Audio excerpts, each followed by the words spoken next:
Hello students, आज हम लोग रिमझिम भाग 4 हिंदी के पाठ 5 दोस्त की पोशाक नामक पाठ में आए हुए प्रश्न और उनके उत्तर करेंगे।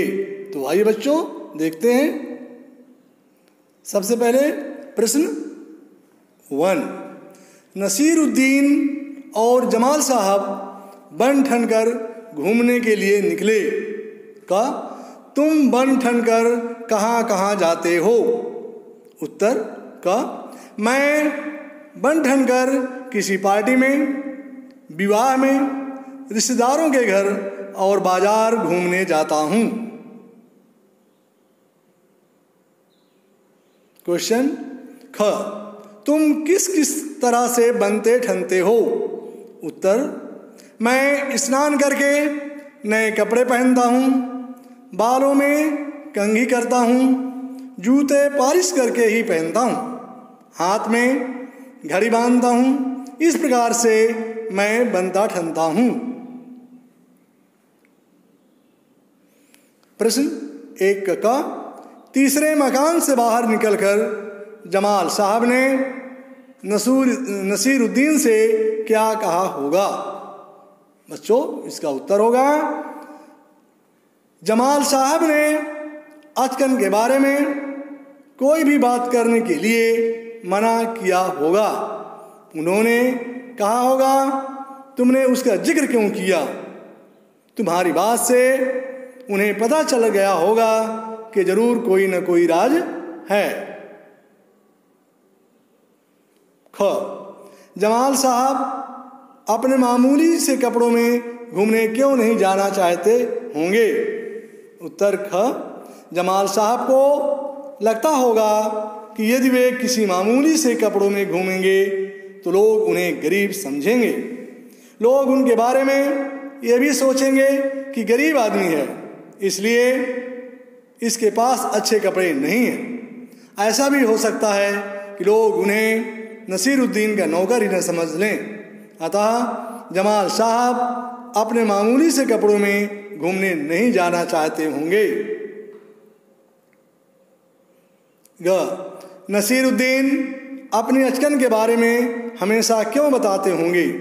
उत्तर नसीरुद्दीन मजाकिया इंसान थे। वे अपने दोस्त से अपनी अचकन के बारे में अक्सर मजाक करते होंगे।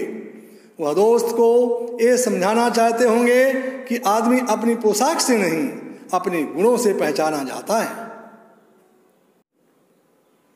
प्रश्न नसीरुद्दीन ने कहा चलो दोस्त मोहल्ले में घूम आए। जब नसीरुद्दीन अपने दोस्त से मिले वे उसे अपना मोहल्ला दिखाने ले गए। जब तुम अपने दोस्तों से मिलते हो तब क्या क्या करते हो? उत्तर मैं जब अपने दोस्तों से मिलता हूँ तो उनके साथ कार्टून फिल्में देखता हूँ, खूब खाता पीता और खेलता हूँ। प्रश्न नसीरुद्दीन की बात सुनकर जमाल साहब पर तो मानो घड़ों पानी पड़ गया। बच्चों घड़ों पानी पड़ना एक मुहावरा है। इसका क्या मतलब हो सकता है? पता लगाओ। तुम इसका मतलब पता करने के लिए अपने साथियों या बड़ों से बातचीत कर सकते हो या शब्दकोश देख सकते हो। बच्चों इसका उत्तर होगा घड़ों पानी पड़ना, बहुत लज्जित होना।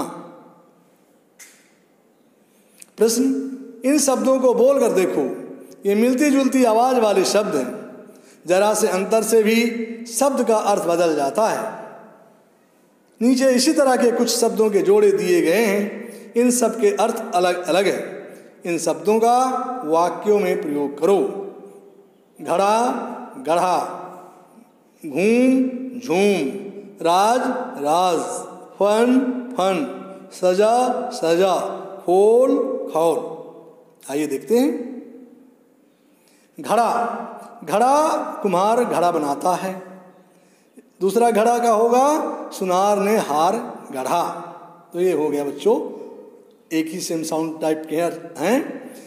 झूम या घूम, घूम बूढ़े पार्क में घूम रहे हैं और झूम बच्चे पार्क में डांस करके झूम रहे हैं।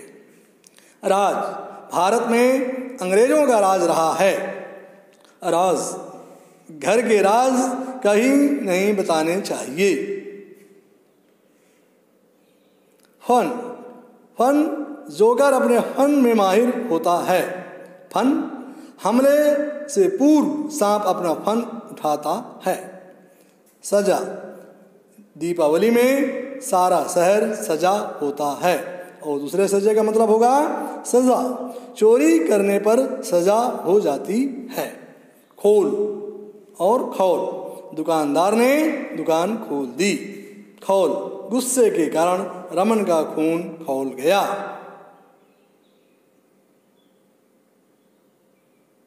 बच्चों आज इतना ही। अब आपको आगे कुछ रचनात्मक कार्य दिया जा रहा है। प्रश्न है, कहानी के बारे में कोई 5 प्रश्न बनाकर नीचे दी गई जगह में लिखो। कॉपी में उनके उत्तर लिखो। बच्चों ये 5 प्रश्न और उनके उत्तर हैं, ये आप खुद बना करके अपनी कॉपी में लिखेंगे। पहला प्रश्न बना है, नसीरुद्दीन किससे मिलकर बहुत खुश हुआ। उत्तर, नसीरुद्दीन अपने पुराने मित्र जमाल साहब से मिलकर बहुत खुश हुआ। प्रश्न 2, जमाल साहब ने घूमने जाने से क्यों मना कर दिया। इसका उत्तर होगा, जमाल साहब ने घूमने से मना कर दिया क्योंकि उनकी पोशाक मामूली सी थी।